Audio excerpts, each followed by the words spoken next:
Welcome, everybody.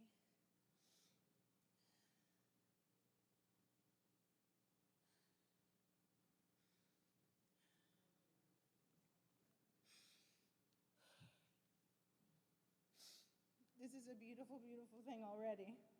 We have a beautiful, beautiful program planned for you today to celebrate my mother, my amazing mother.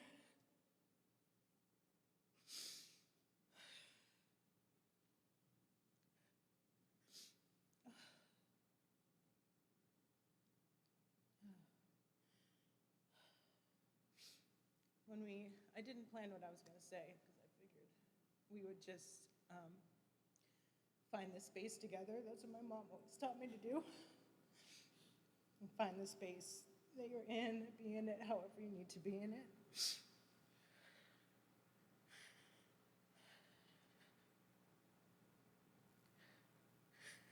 I want to thank St. Mark's Church for opening up your doors today during a very difficult time for everybody, health-wise and travel-wise and everything-wise. And for continuing to always be a beacon for us, for artists, for our community here. And it's just amazing to see how many of you are here again and again to be in celebration together. And yeah, so we're here to celebrate Robbie. Amazing, amazing woman, as we know. She's the reason we're all gathered here today to remind us of our connectedness,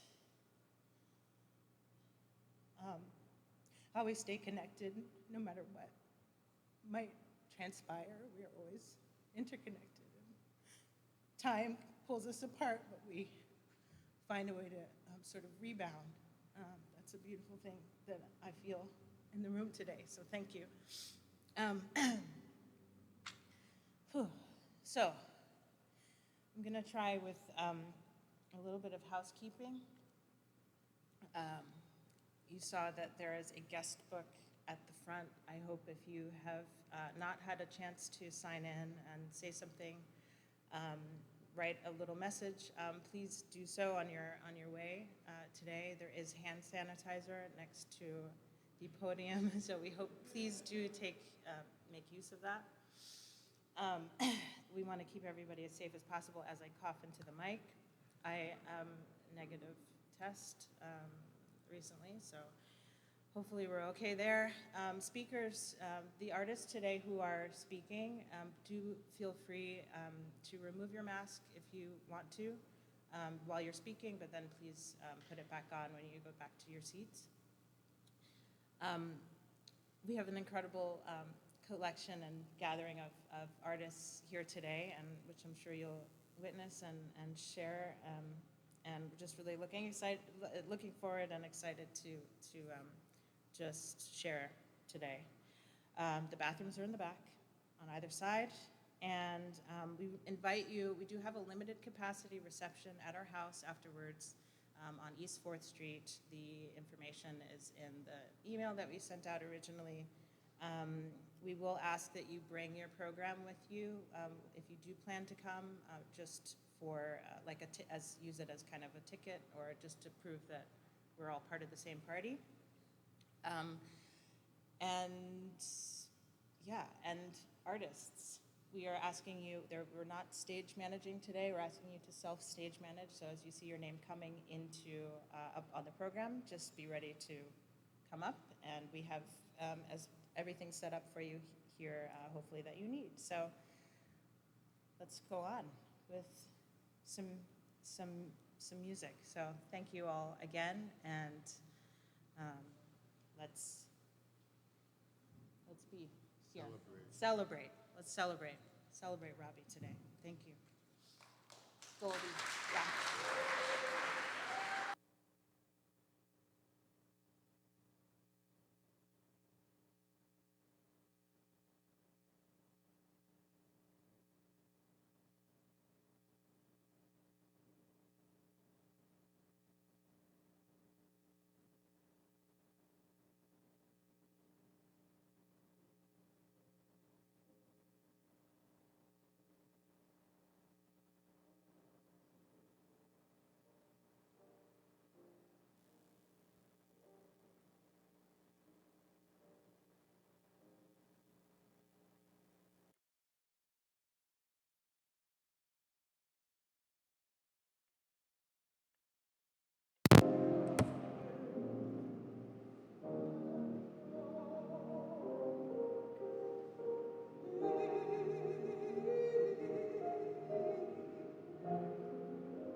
just remembered that the last time I was in this sanctuary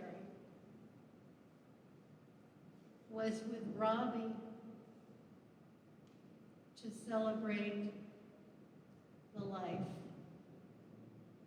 and work of our dear sister Lori Carlos.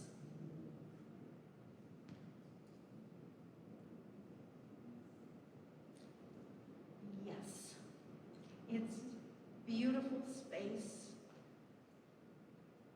I'm happy to see you all here.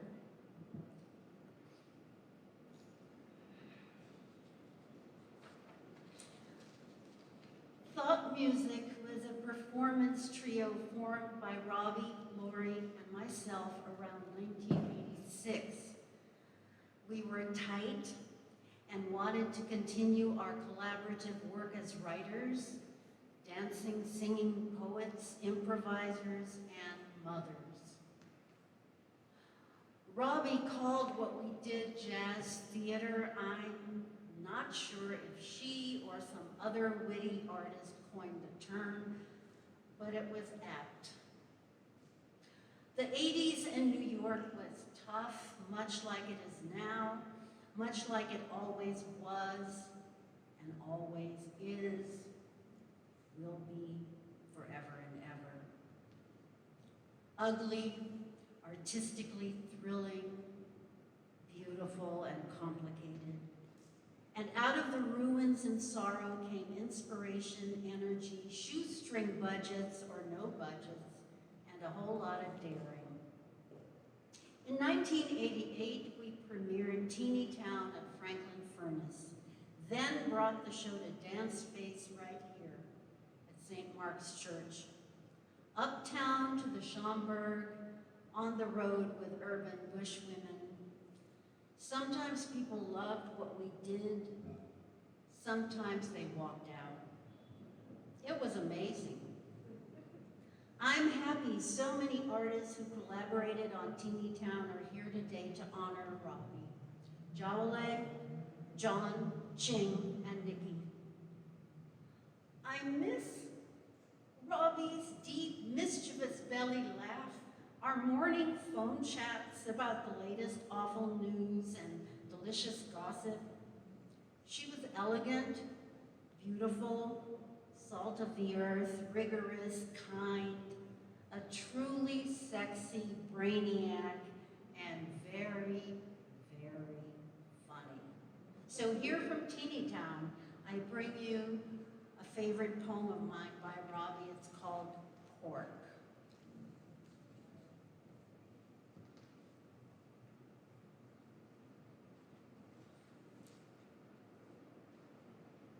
I once lost a friend from eating pork. Everybody was hungry. It was a late night munch. It was a soul food restaurant, real commercial, but conscious enough back then to ask if he wanted beef or pork ribs. We'd shared stories of old aunts and other roots down south. Neither of us had ever been dirt poor. She was younger, had gotten further away. I was uncomfortable with something about her ease in America. When I said pork to the waiter, her eyes went up out of sight. With serious black bourgeoisie nationalists back then, you didn't eat pork. I wanted to say, I'm sorry. It was a slip of the tongue, a bad habit. I'll change my order. But I didn't. I wasn't ready to tear down the walls that had grown up mortared between us. I remember I was opening doors inside myself. I remember that the sauce on the ribs was awful, mainly ketchup, and there was no more conversation. It was years before I gave up red meat altogether for health reasons, and years later that I was able to say, I am a black revolutionary nationalist, internationalist, that the struggle is a protracted one, we are all in it, and that many of the contradictions are resolvable.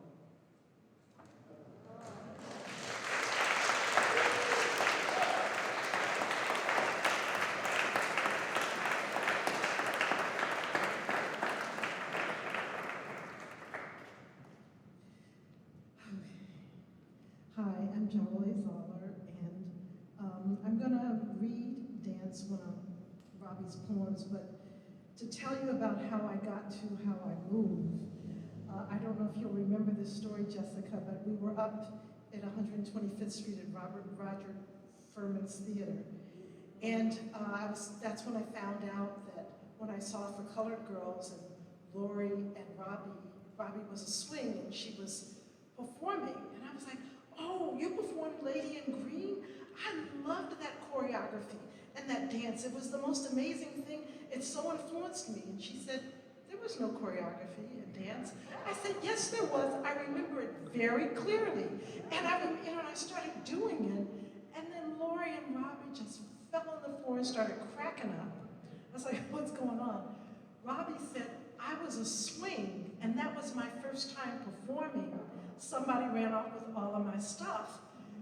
Robbie went up on her lines and was determined through movement to find every single line. So there was I that night looking at it, I'm thinking like, this is the most amazing movement I've ever seen, and it became something that I internalized. So thank you, Robbie, and this is her poem, Georgia Mud.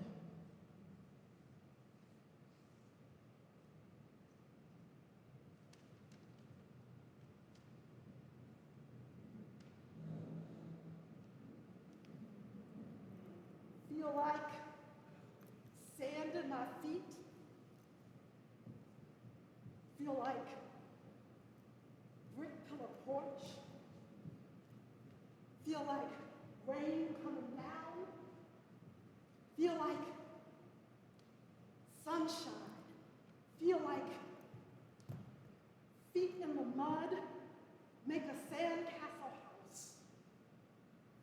Feel like Chinaberry tree skirt, switch round my hip, switching down the dirt sidewalk, switching down the street. Old ladies on the front porch rocking, saying, hey child, when you go, and we know you won't be the one what go child, tell them what we know down here, child.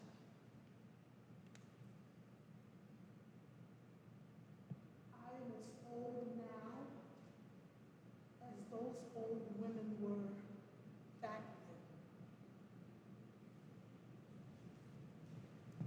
Feel like sand in my feet, sandcastle house, brick pillar porch, feel like pine, feel like Georgia in the summertime, feel like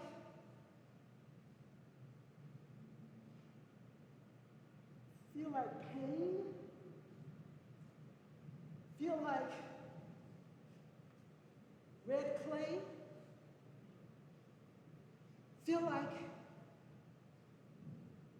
mud,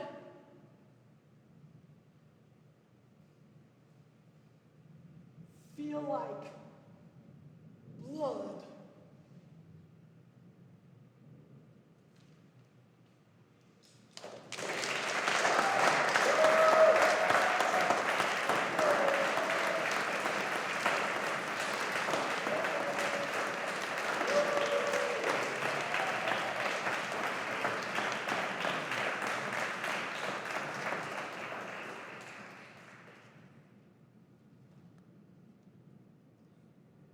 My name is Lois Ann Griffith.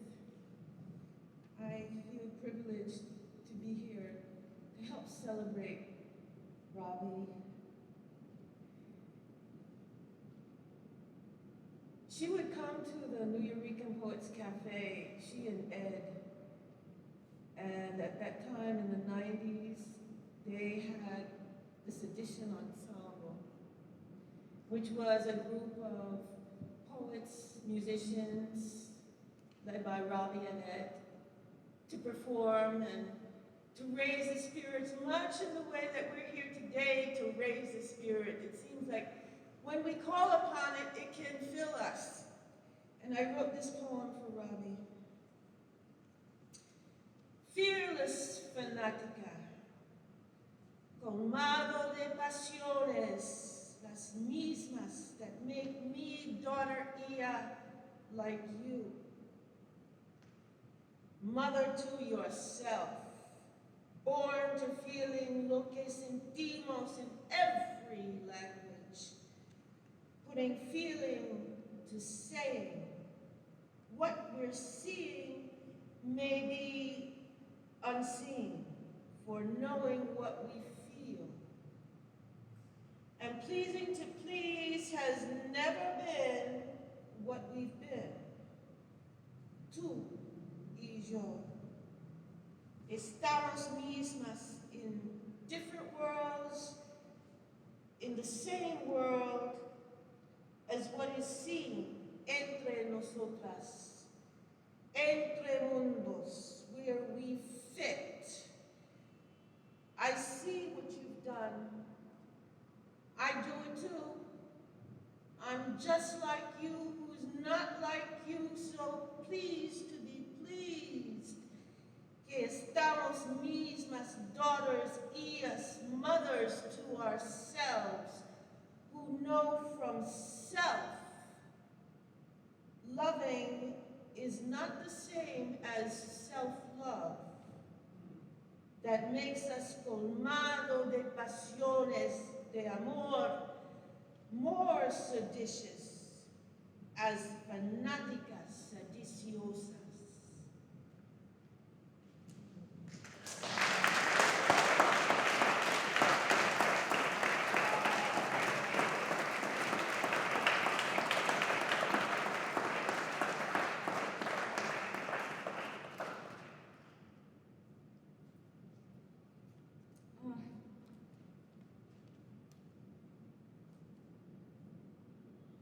So great that everyone's here. Robbie,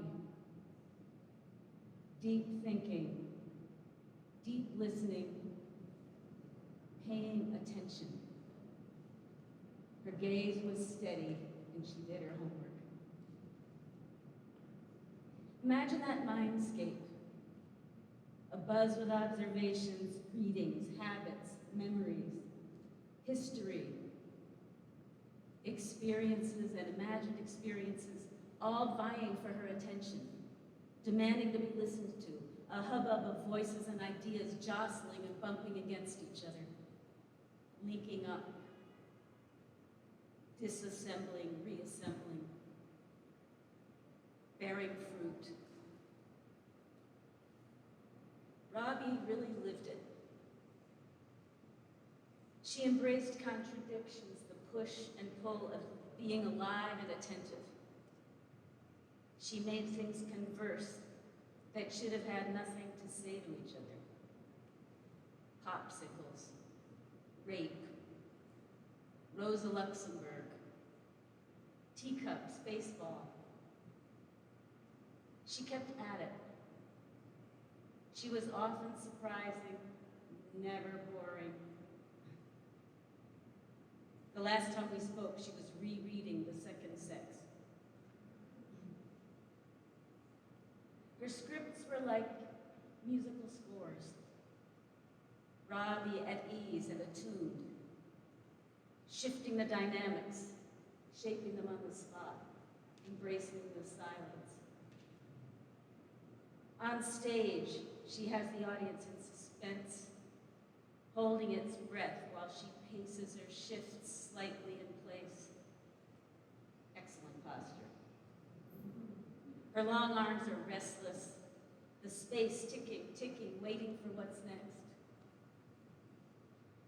Her slender fingers probe the air in front of her, drop down, flailing at her sides, wide open to send out those three-dimensional words of hers. Her words placed just so, or else flung out, sung out, aimed up, down, sideways, muttered under her breath. Textbook words, wailing words, exhortations, poetry, all of it erupting from every part of her, fully and fully intended. She lets the music linger, gives it a moment to sink in as the word cloud dissipates. Maybe she'll say something else. Beat. Sometimes she doesn't. She can wait. She listens to the overtones, the diminishing echo shapes the silence. Another beat, no one looks away. Then she drops it. She moves on. Robbie's commitment, her integrity, her intelligence. She was so damn smart. Sally's rape. Form straightforward, unornamented. Content complicated, messy. The process was mutable. Anything might have happened. She wrote about unease. She invited me into the dialogue. She wrote, "It's my story, and you're in it because I put you in it." She wrote about the luxury of empty days, of not having to know, of your thoughts being your own, of being safe inside or out. And one woman said, "I just feel so guilty." Robbie responded patiently, "Yeah, guilt is not really useful or productive." She didn't put people down for it, but she wanted them to go beneath the guilt, to get at what fueled it, to get at the discomfort itself. That was the material. Discomfort, awkward meetups, missed connections. These were Robbie's preferred conditions, the stuff of our shared condition, our shared story. She wanted the performance to be unsettled, unsettling. She was in charge, shepherding the audience. She engaged with them, gave them a role, made them responsible, complicit. "That's not a risk," she said. "It's the whole point." She listened, and they listened. And she knew the weight of all this needed a counterbalance. So she lightened things up with planned interruptions, hesitations, even chit-chat. We talked about comportment. I'd never given it any thought. For her, learning ladylike behavior was a part of the picture. It might seem silly, but silly could mean survival. Beat. Robbie wasn't exactly fearless, just accustomed to the perils. Her health was precarious. She was familiar with constraints. She knew that anything might turn up when you dig down. Still, she was committed to digging down, digging up, sifting through. She witnessed its effects, and she used it all. She had guts. Robbie was good company. She was a lot of fun. She had a great sense of humor and a soft spot for the absurd. I always knew she wasn't a snob, Still, this one shocked me. Robbie admired clowns. I was baffled at first. Really? They're so creepy. But it made sense. For Robbie, it was important not to be protective of your dignity, not too much, even if it meant letting some fool discredit you. Having her seriousness punctured was like a wellness checkup for Robbie. Self-satisfaction was off limits. Deep thinking, deep listening, paying attention. Her gaze was steady. She did her homework. She lived it. Robbie.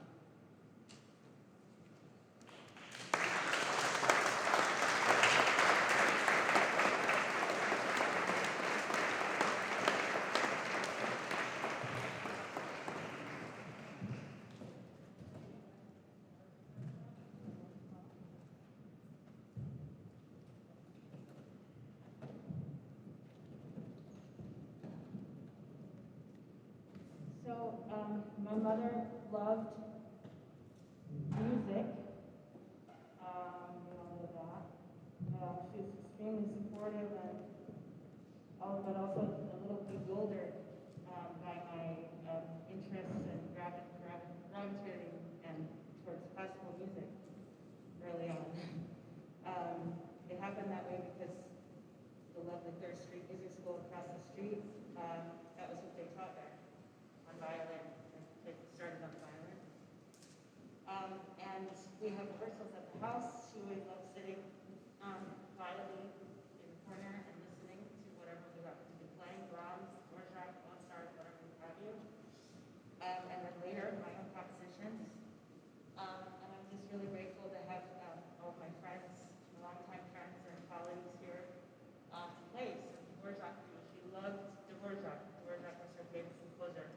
We're going to play Going Home, which is the spiritual that was that Dvorak derived for his New World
Oh my God, so beautiful. And yes, now you've got me going and thinking so many contradictions. Leave it to a white Czechoslovakian immigrant composer to embody the music of an entire race that lives on these shores. Thank you, Dvorak. And thank you, oh, that was beautiful, Jesse. Thank you. I am Nikki Paraiso. And yes, okay, here I go. It's good to see you all. And you who are, so many of you in this audience, are my heroes and heroines, as this woman is. Robbie, yes, I was the boy. I feel like I'm embodying every single one of Robbie's hundreds of students today. And oh boy, she created a monster. I feel like Frankenstein today. She was one of my first teachers at NYU theater program before it was Tisch. And I remember clearly the first tutorial. She was the first teacher that I met privately in a room on 40 East 7th Street. And here she was, this very powerful African-American black woman standing in front of me, and she just came right up to me and she clenched my jaw in her hands, and she said, this is the first thing Robbie McCauley ever said to me, "Open your mouth."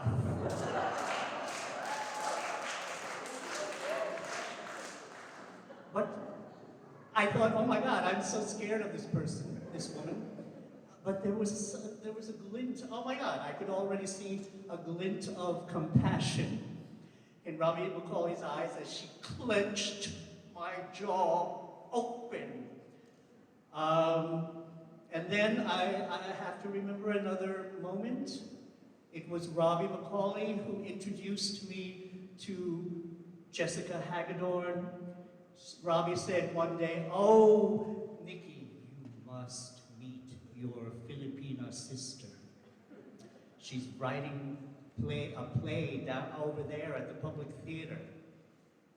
And somehow we met, but we never know exactly what that event was, but we did meet. Oh, these are all talking points because I'm such a mess. Robbie taught me the essential nature of how race informs what we do and what we say and who we are. The importance of a personal voice, my quest as a writer. What is an activist? Robbie showed me that so clearly without saying the word activism. She taught me that I have so many strong women in my life, from my mother, Agustina Ver Paraiso, to Ellen Stewart, the founder of La Mama, down the street there, East 4th Street. Olympia Ducatis, who was one of my great acting teachers. And then my sisters in crime, Jessica Hagedorn. We're the only ones left, Jessica. I feel like, I'm so obsessed with the Knights of the Round Table, but I feel, oh my God, these knights, my lady knights of the Round Table, have gone to the heavens. Lori Carlos and now Robbie. Jane, yes! An angel. Stein is here. So I'm the boy who wouldn't grow up.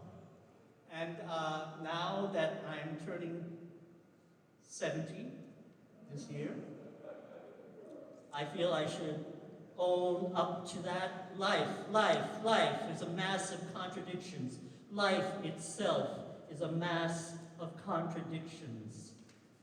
A very short text here by Robbie, and then I want to sing this song with you. All places in my life, the creek I tried so hard to jump over. That's not the one I wanted. Okay, wait, I've got it.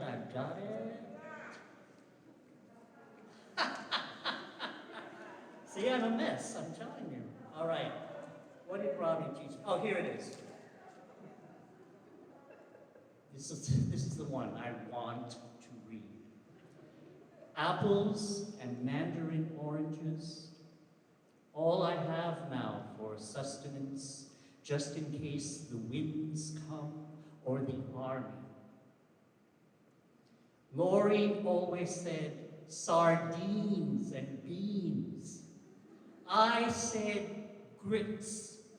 You can't waste water in grits, she said. As usual, she was right.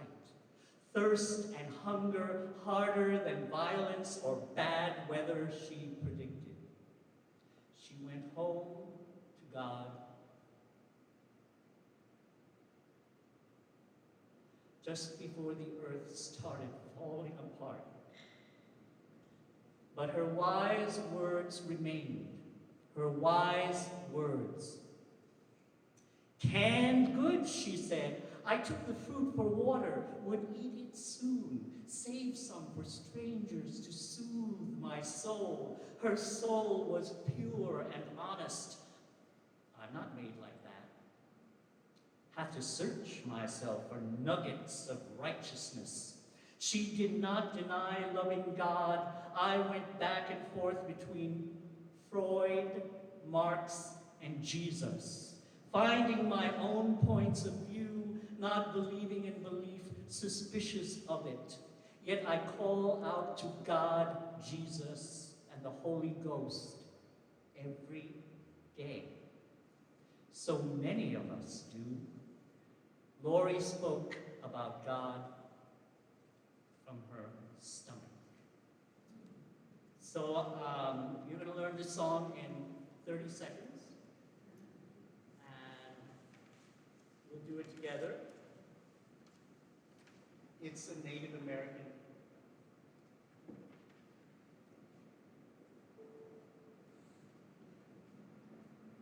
So I'll sing it once, and then we'll do a call and response, and then we'll divide you into two groups. How about that? Now I walk in beauty. Beauty is before me. Beauty is behind me, above and below me. So let's do call and response each line. Now I walk in beauty. Now I walk in beauty. Oh, you're already there. Beauty is before me. Beauty is before me. Beauty is behind me.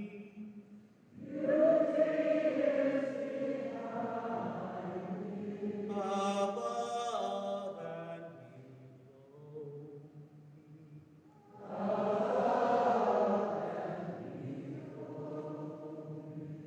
Oh, let's try together. 3, 4. Now I walk in beauty. Your best church voices. Beauty is before me. Beauty is behind me. Above and below me. Can you do that once by yourself? 3, 4.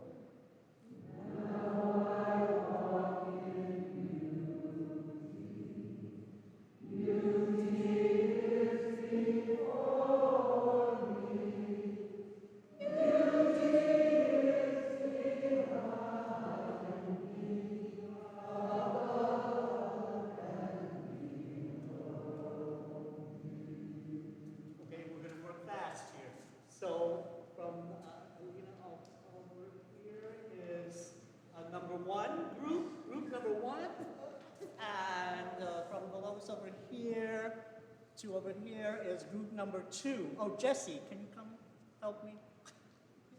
Can you stay with group number 1 when I go to group number 2? Oh, yes. Pictures are important.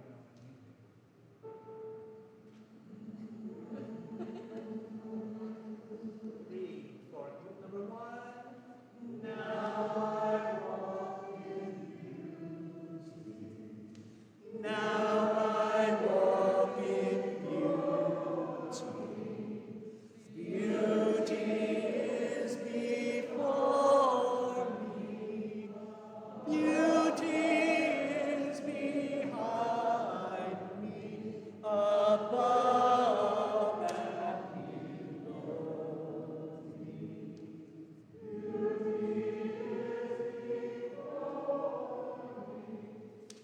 Now I walk in beauty. Beauty is before me. Beauty is behind me. Above and below me.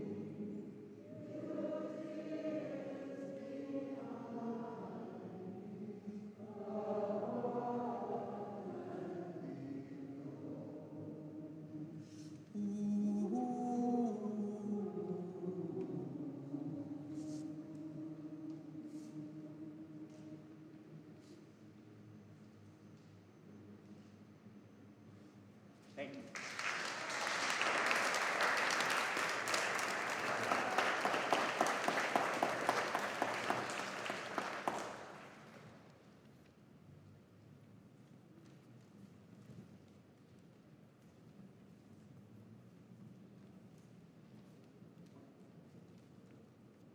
That was beautiful. Hi, I'm Dale Anderson. The second Broadway play I ever saw was For Colored Girls. And I remember telling Robbie that, and she was like, no, you didn't. I said, yes, I did. And at that time, a lot of the men in the audience were kind of like,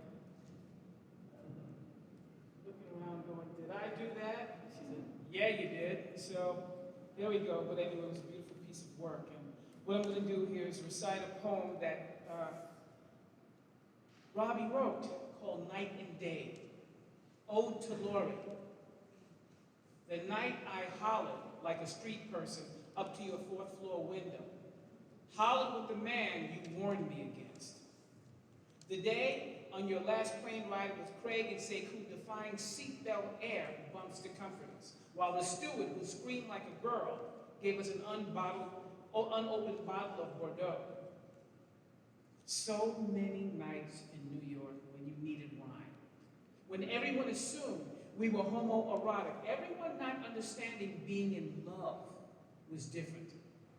The days on Broadway with matinee coffee, you laughing at my warm-up, kissing it away before we hit the stage, making me more authentic. The day you yelled at me for crying about being old, mad at me for days for that. Then you, me, and Jessica at the trio drama, us playing at New Heritage with Roger Furman. You okay with my daughter's dad, a carpenter, until you knew he also played sax.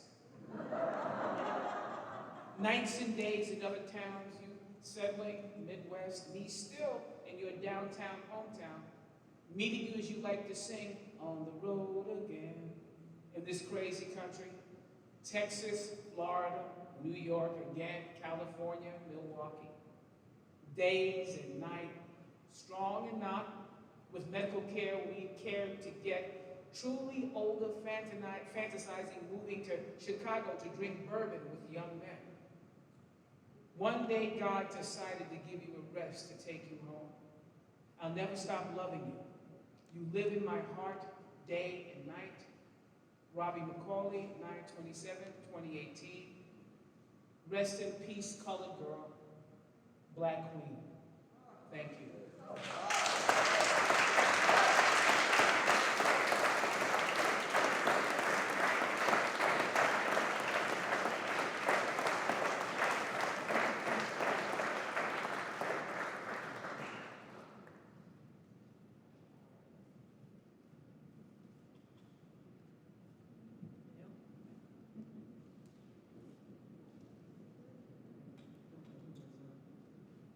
My name is Cynthia Carr. I wanted to say something about a phone call I had with Robbie last summer. First, I need to acknowledge Robbie's influence on my life. I wrote about her work a couple of times for the Village Voice, and as I'm sure you know, a lot of her work in the theater emphasized the importance of dialogue between Black people and white people. So I was interviewing her, this was 1991, and the two of us sat there agreeing that, white people have trouble speaking personally on this topic, and I thought, yeah, white people, as if I wasn't one, because I had a story on this topic that I never told anyone, and that felt hypocritical at that moment.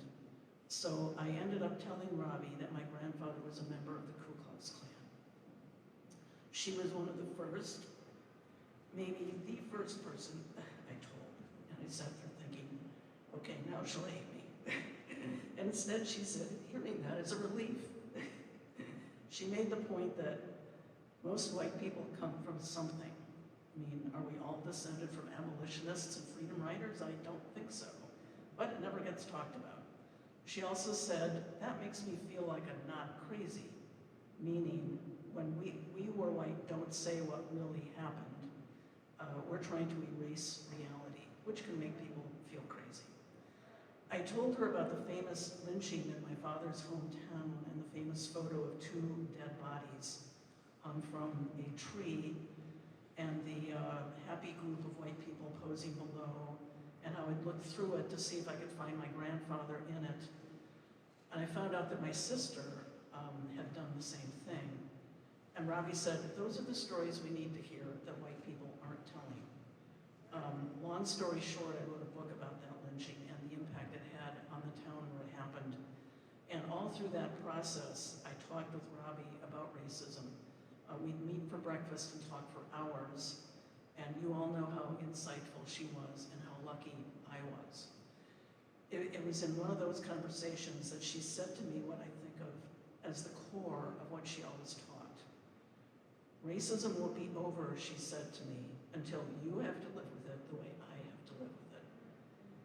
We have become friends, and our dialogue continued.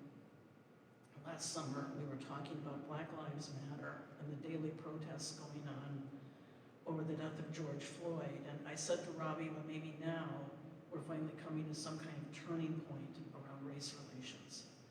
She said, I fear backlash, and it will be insidious. Back when I wrote the book that she had inspired, I had hoped that groups of white people could use it to approach the topic of racism, and it could be a way to start people talking. The subject, as Robbie described it during our phone call last summer, quote, who are you and what have you not done? She said white people live a lie, and that has to do with their feeling of being right. If they crack that, they'll be in a world of bewilderment. She thought that white people should go through, quote, a required time of discomfort every week. I thought not many are going to sign up for that, especially the ones who most need it. I am one of the editors of a book now about Robbie's work with Elisa Solomon and Ellen Diamond. It's called The Struggle Continues, and we finally learned that it's going to be published in January.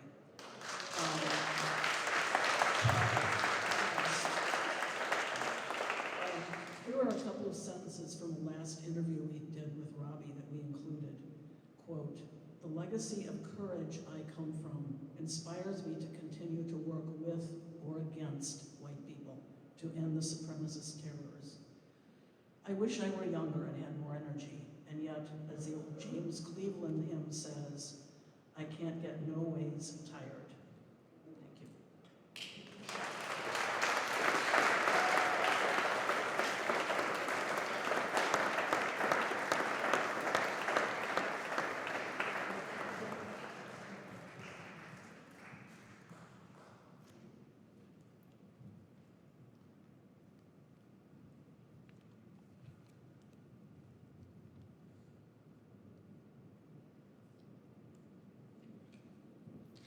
Hello. Yes, you do. Hi, Nikki. How are you? Yeah, hi. My name is Joni Prince Zozika, and I know Robbie a long time, from the time that Jessie was about this big,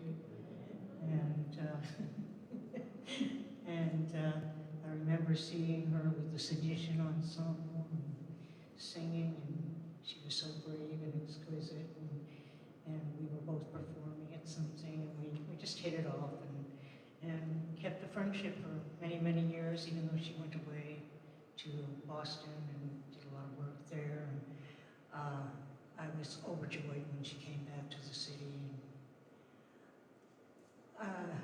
We shared in common something that was one of her major raison d'etre, aside from her commitment to combating racism and educating people about racism and blackness, really. I learned an enormous amount from her. And what we shared in common was that we were both diabetics, and we talked extensively about this, and these are a couple of texts that Ed and Jessie gave to me because I guess I'm the diabetic spokesperson for today, although I'm sure there are plenty of you out there that share this wonderful bond. This is a piece called Plagued. Back again from the hospital. This time I'm not sure I can call myself well enough to function. I hate being this way. Plagued all my life with chronic conditions, even before being diagnosed. I've been reluctant to tell myself that I am not well. Well, like a TV American, running and swimming and bicycling. This time, my doctor looked anxious. My legs were swollen, and he was hours away from determining to stick something near my heart to drain water from my lungs. I sent messages out to friends to hope and pray. The next day, after massive doses of diuretics, my legs were back, skinny like always. So many pills now. I appreciated everybody, especially my doctor's relief. So much care for myself required. I'm still determined to function as best I can while appreciating the stamina of TV Americans. Wonderful sense of humor and self-effacement and comprehension of the great joke. Love is a river like the one we've called upon to transport us all across borders, and as images of flow and nurture in our souls. Water's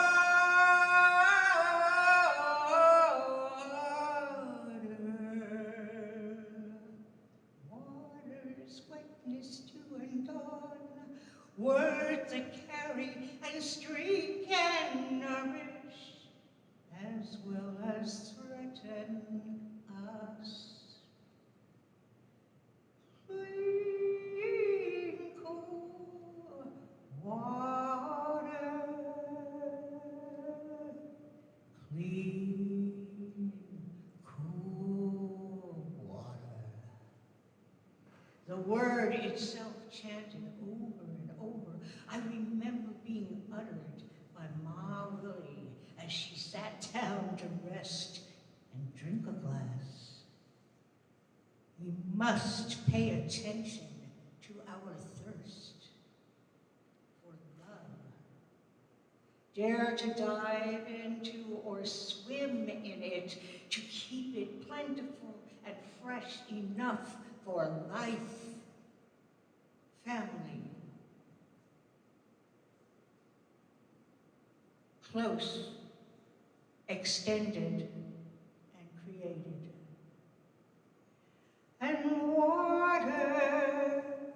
to drink, to nourish love.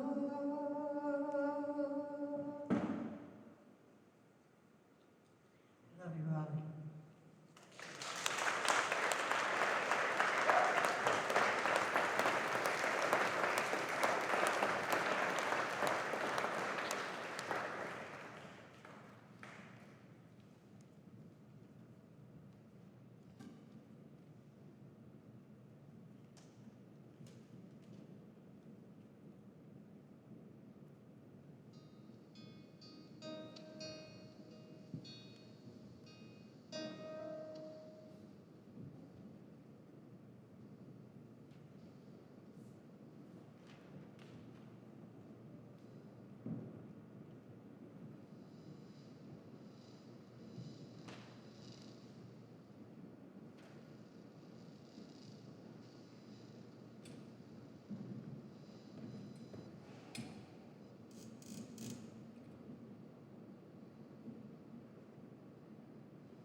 Hi, Kipchoge.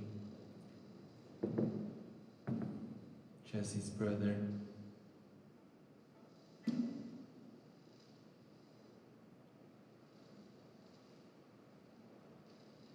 Robbie's, I'm not sure what. But grateful to be related to her.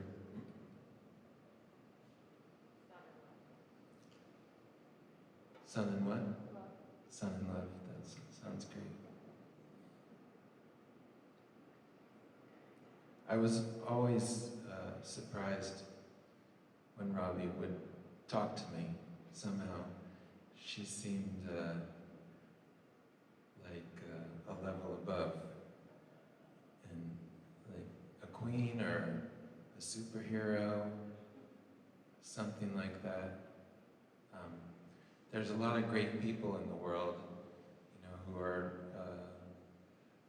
really talented, amazing at a lot of things, but to be talented and amazing at a lot of things and have a great sense of humor and to have a great humility and just be a great person is truly rare.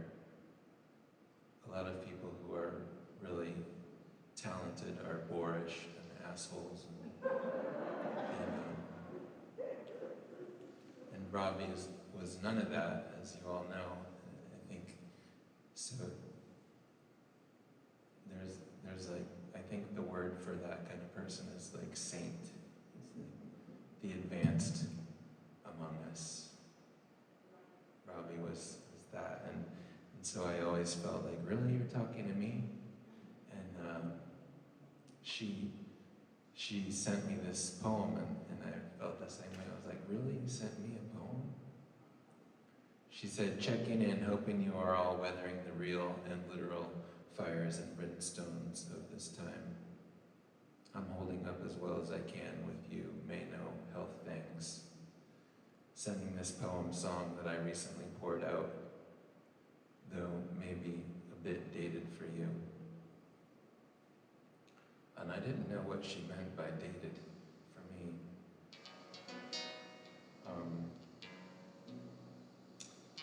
And I asked her, what do you mean dated? It seems, and she let me figure it out.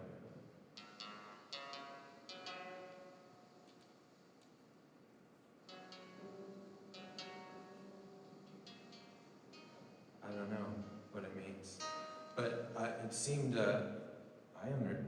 felt like I got it.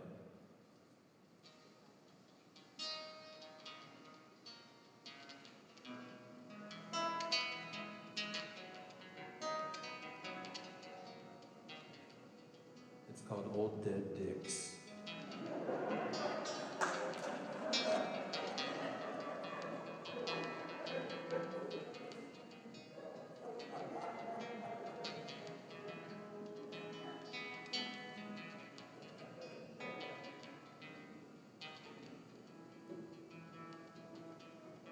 Old dead dicks from a long time just lay on down and walk out the door. They don't do a thing but get in the way. Have no idea about today. Old dead dicks, we don't need them anymore. Old dead dicks laying down on the floor. And I feel like going home. Yeah, I feel like going home. Missed the boat to the future, left upon the shore. No one cares to see him anymore. Nobody cares about their false apologies, explanations, reputations, or greedy expectations. Old dead dicks are lying on the floor. Old dead dicks, we don't need them anymore. And I feel like going home.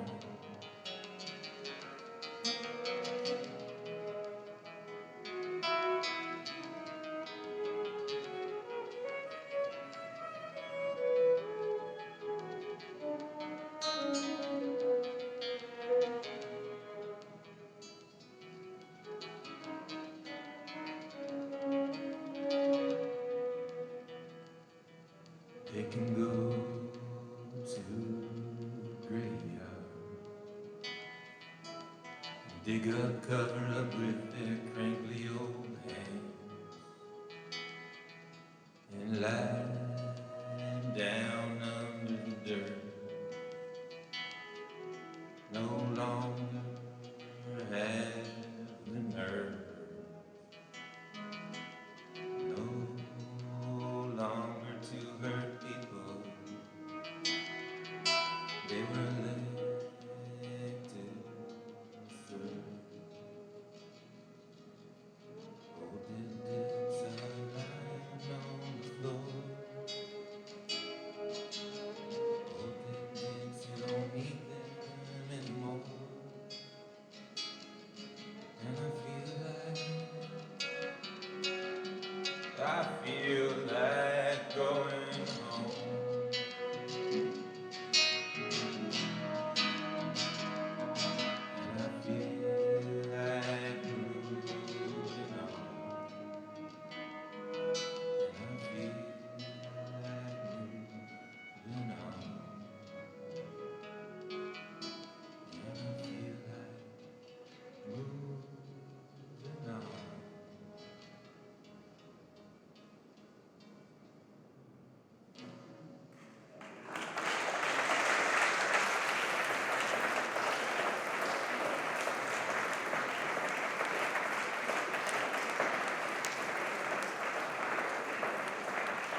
talks about all day long.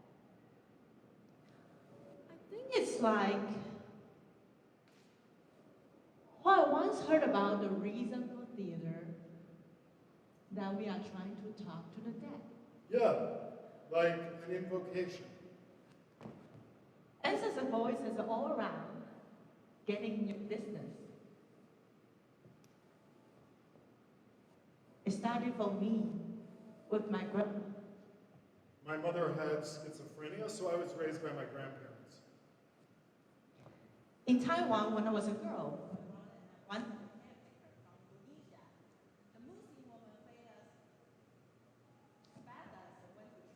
us. So when I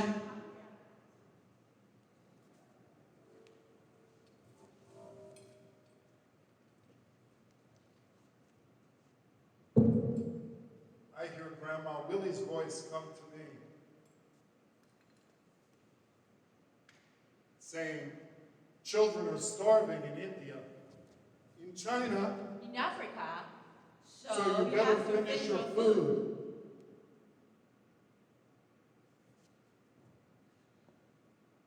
I hated the 50s.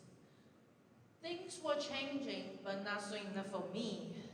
Before about 16 and so colored in DC, where class and race were everything, I lived every day longing to be somewhere else so I could live the life I imagined. When I started school in the 1970s, New York City was bankrupt. So my grandmother thought that she was afraid of public school and private school was expensive. So she thought Catholic school would be a good compromise. Of course, I was the only Jewish kid in this Catholic school, so I got the religion medal in the 1st and 2nd grade.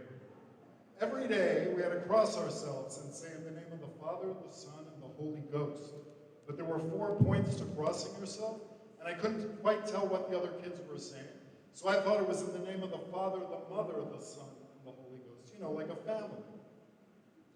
I remember as a kid sitting on the back seat while my parents driving, they would switch between the languages as if switching soundtracks. In the 90s, they just came out from the silence and terror of the longest martial law in the world for the first time in their lives.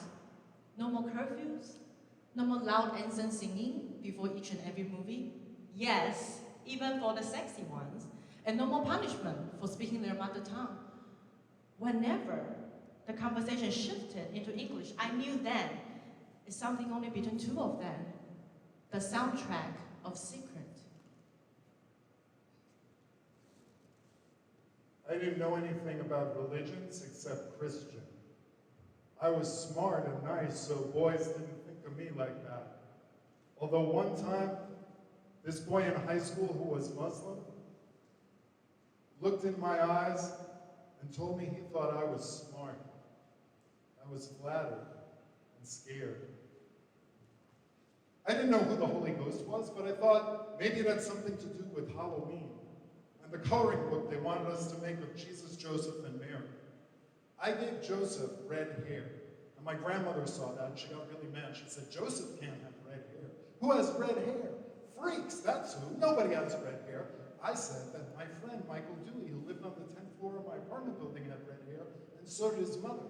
My grandmother said that Michael Dewey was adopted, and his mother was divorced, and I thought adopted and divorced are bad, and maybe these things happened to them because they had red hair. And anyway, Joseph doesn't need any of those problems. So I just gave him light brown hair like my grandmother said. And then my grandmother, who was a commercial artist, basically took over and made the coloring book for me. But she made it look as if a 6-year-old had done it. So of course it won. And I got to go to the circus with Brother Victor and Brother Pius and Joan O'Connor, the girl with the best Jesus, Joseph, and Mary coloring book, who I had a crush on because she had straight blonde hair. And according to my grandmother, that was the best kind of hair to have. Nightly, On 2 pillows piled down the middle of my bed, is where I now throw myself. nightly to pray, an Orthodox and Gnostic. I've come to find this practice a sacred act. If I could speak to a daughter on the phone, You know, I never learned how to say love in your language. I just never thought about it. Summer of 1999, my baby daughter's first birthday, Mom has been in and out of hospital for chemotherapy for a while and decided not to go further after cancer has transferred everywhere. Brother started to babble out a word or two in an accent I have never heard before. Babel. Robbie said that was Joe Chaikin's word for talking to fill the space. 好亮. I imitate the way he spoke and made him so happy to speak again and again. 好亮,好亮. Together with your mom, we cut birthday cake in the hospice ward. 3 months later, at my mom's funeral, I saw the hands of my brother resting on her neck. He was wrapped on top of her chest, being carried around like a koala bear. And then I saw the tears rolling down her face. It was the first time I realized adults could cry in public. Feet on the ground, heart wide open. Could it be if we don't speak the same language that we listen better?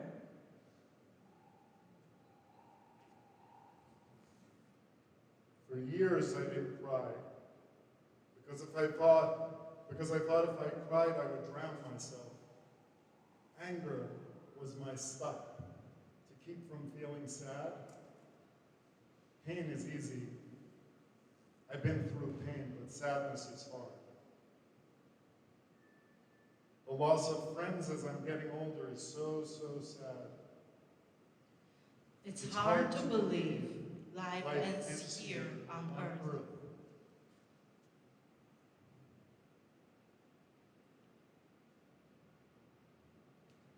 And I'm beginning to realize that I can get to the place where the memories are joyful. But each person I'm losing, I have to go through the same thing again. And I have to. Let the sadness be there. And you know, the crying gets over with, but for God's sake, it was a lot of tears. Questions about God make sense. The answers are what confuse me.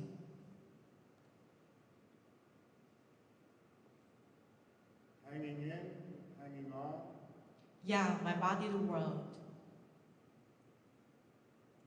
Teeth, skin, hair, tits. Oh, droop and drop. Hold me. Kidney, heart, I feel will stop. Barely hanging on. Hold me. Still breathing, thinking. Able to speak, not so moody. Hold me. Little vanity as before. Dazzled now much more. By inner beauty. Today, A woman hospital worker. told me to pray. The end is near. She said, Usually I would may. have kindly moved away. But she also said, Crazy times. and I bowed my head. How to keep your head above the water? Sometimes I play dumb. Dumb people are everywhere. Available in all colors. Sometimes I act straight. Straight people are everywhere. Free to hold hands anywhere. Sometimes I I talk talk white. White people are everywhere. How is it possible to be the other?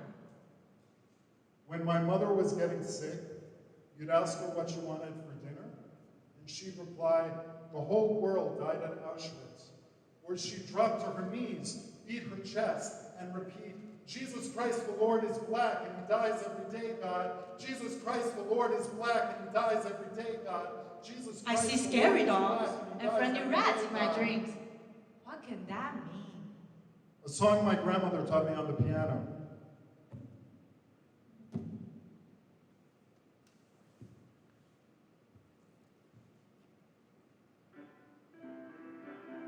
I'm not a lover of dogs. They panic me. Friends who love dogs look at me askance, as if there's something inhuman about not loving them.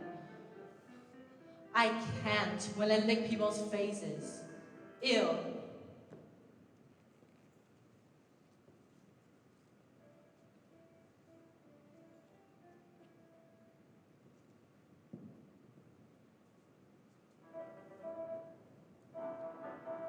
In our so-called Negro schools, we saw pictures of hundreds of bodies piled up by Nazis.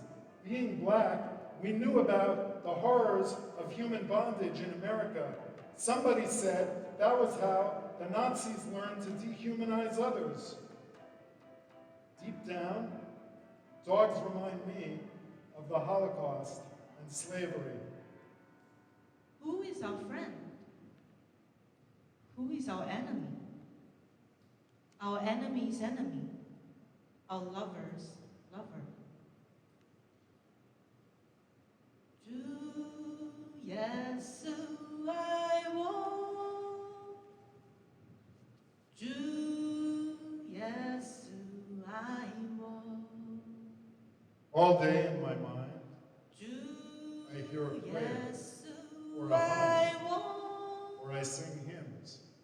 有圣经告诉我。Once, walking home from rehearsal, I asked Robbie all blue, "What do you think Laurie will say about our show?" Robbie stopped and looked toward me with such sad eyes and said, "Laurie's gone, you know." What do you think Robbie would say about our show?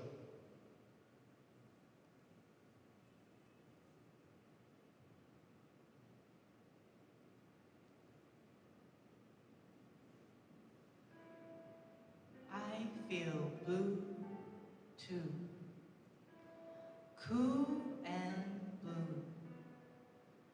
And the blue tunes still hangs in the place between change and memory.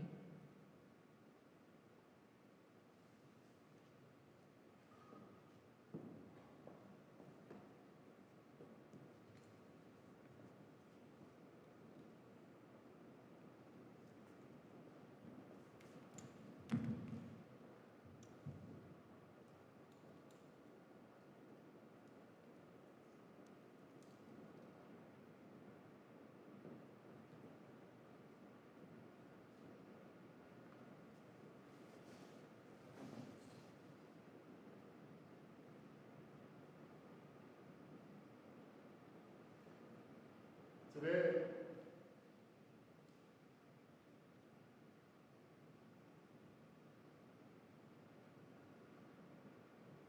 I can laugh now, or harder. like the deep-bellied woman I knew I'd become.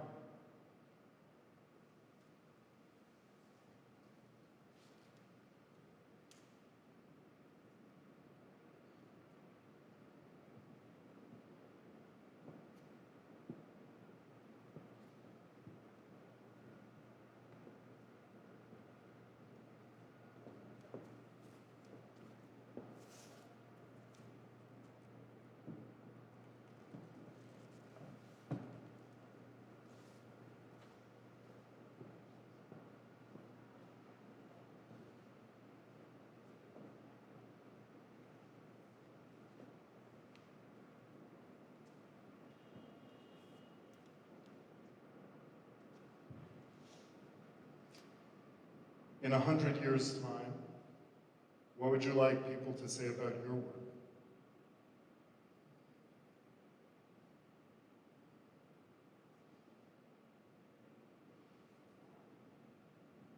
Back then, I would like for people to understand that there was a time when people told stories about oppressive conditions, as if it would be as if nowadays we could hear the story of serfs,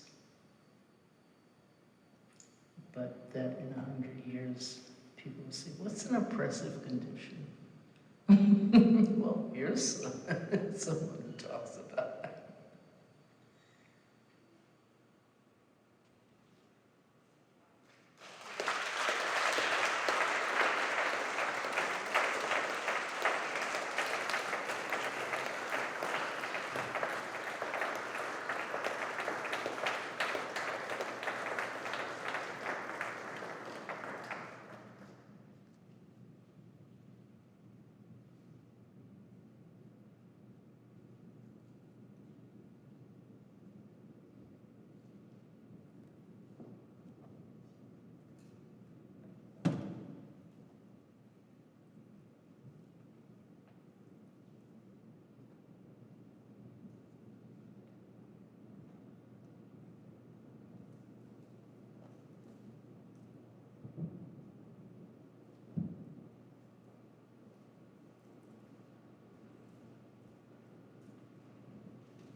system tries to bring you down. Never had the shining eye. You don't need darkness to put your day behind.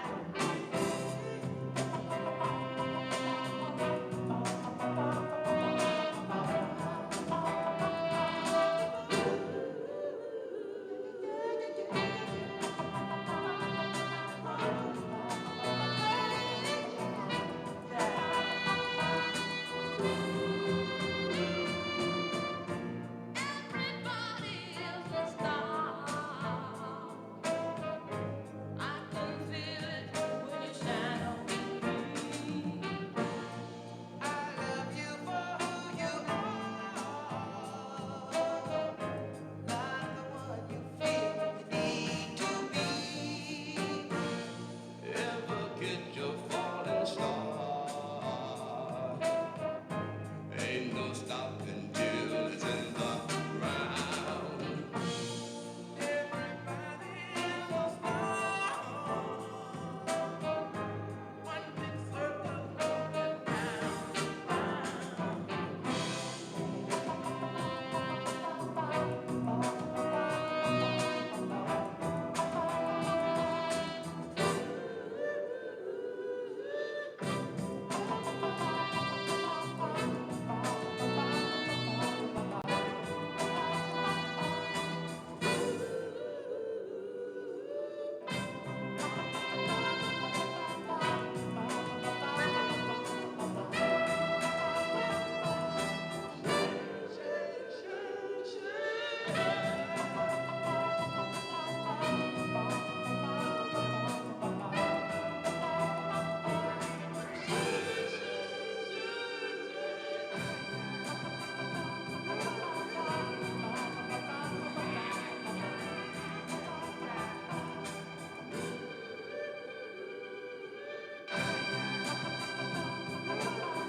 Oh, oh, daughter dear, we're struggling so fierce out here. I may have to turn into an ocean, and you'll have many more. Oh, oh, daughter dear, we're struggling so fierce out here. I may have to turn to an ocean. We will have many more. Many.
Posting on polls. I remember, so sure I was changing the world. People would come and hear me sing about oppression, spread the word and move forward. Now the polls are gone. My voice crackling no longer with righteous rage, but with age. Yet injustice still prevails. My people still fill jails. Everyday people now, everywhere, push now for change. Back then, we in our posters were a small breeze. Now there are storms all over.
I read.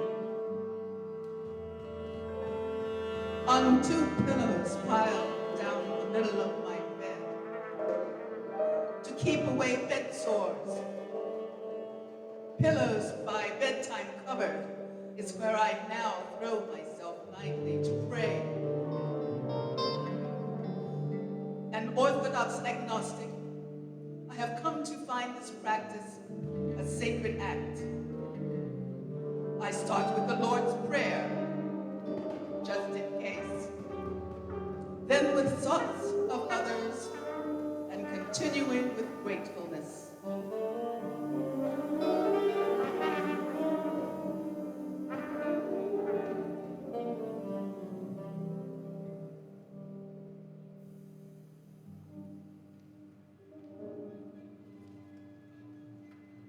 Happy birthday to me.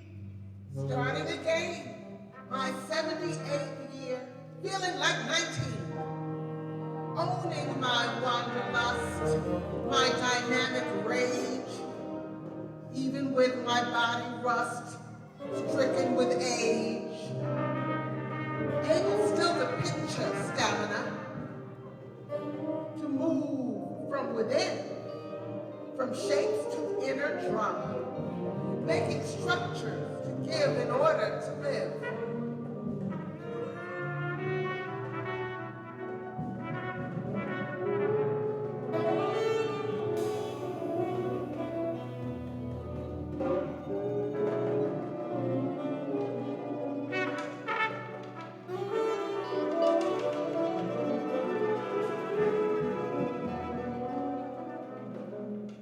The first was a tree who came up to me swinging branches, making chances in many ways for my soul to breathe, to feel the air in my hair, to taste the light of sun rays.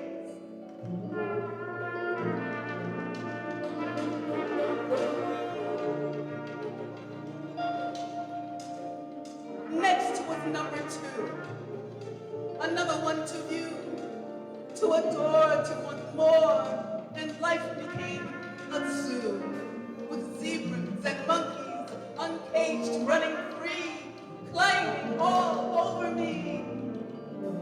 I hopped upon a merry-go-round of baby bears and 1,000 mountain bears.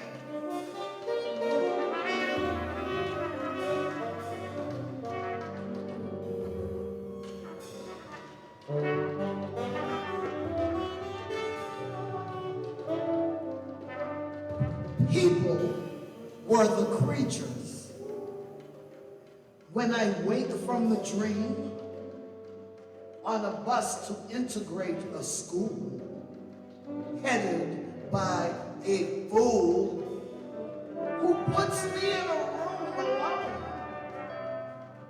where on the wall is a phone. My mom says, be brave, for all the nation you must save. I decided instead to stand on my head.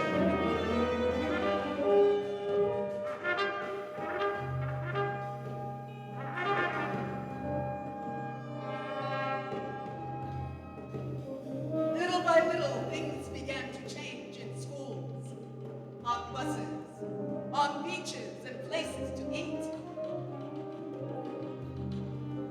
Pain now in my hands and feet, arthritis, rheumatism, diabetes, no virus from the test, and worldwide protests for Black lives. And the heart. Surgery, a success. Is the best part. Living through it all. And I'm still on call.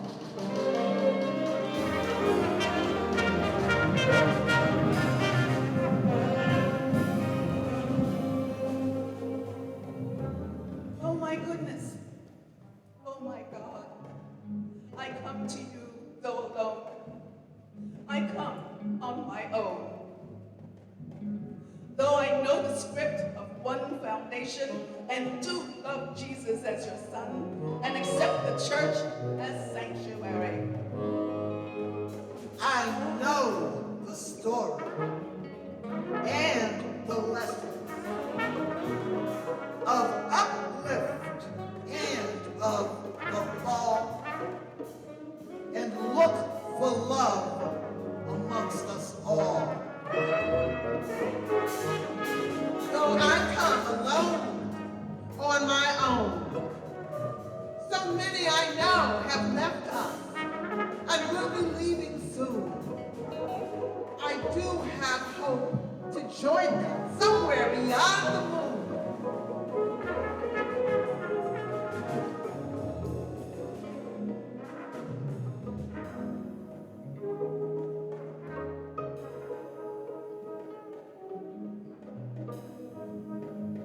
Knowing the story has meaning and symbols divine known, learning more and more from life, a gift